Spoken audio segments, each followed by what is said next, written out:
Dans ma semaine Blue Sky post 20 km de Paris, je me suis enfoncé dans le terrier de lapin de l'information sur les fonds de private equity démocratisés par Trade Republic. Vous vous rappelez, le stade ultime de la démocratisation, des fonds d'ordinaire réservés aux ultra-riches dès 1 euro.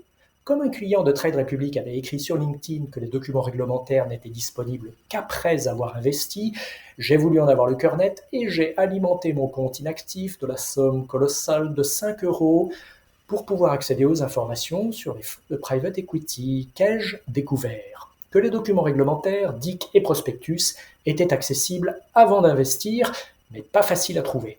Ouf! Que Trade Republic ne mentionnait nulle part les frais. Pour les connaître, il faut lire le DIC.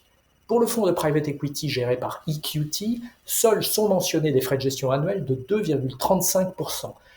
Comme il s'agit d'un fonds de fonds, il y a probablement une deuxième couche de frais, ceux des sous-jacents, frais de gestion et carried interest, mais aucune estimation n'en figure dans le DIC. J'ai aussi écrit à l'adresse figurant sur le DIC du fonds EQT pour demander qu'on envoie le prospectus. Une semaine après cette demande, je n'ai toujours rien reçu. Quant au portail investisseur d'EQT, il n'est accessible qu'aux utilisateurs enregistrés. D'où ma conclusion provisoire, l'information sur les fonds de private equity démocratisés, c'est pour le moment du grand foutage de gueule. Pardon my French. Heureusement, du côté des ETF indiciels, les frais continuent de baisser.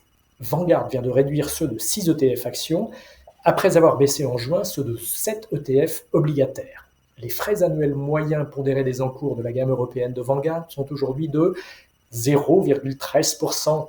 Même BNP Paribas Asset Management, pourtant pas vraiment porté sur le discount, s'y met.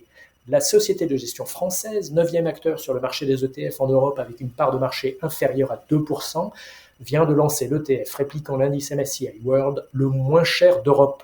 Ses frais annuels, 0,05%.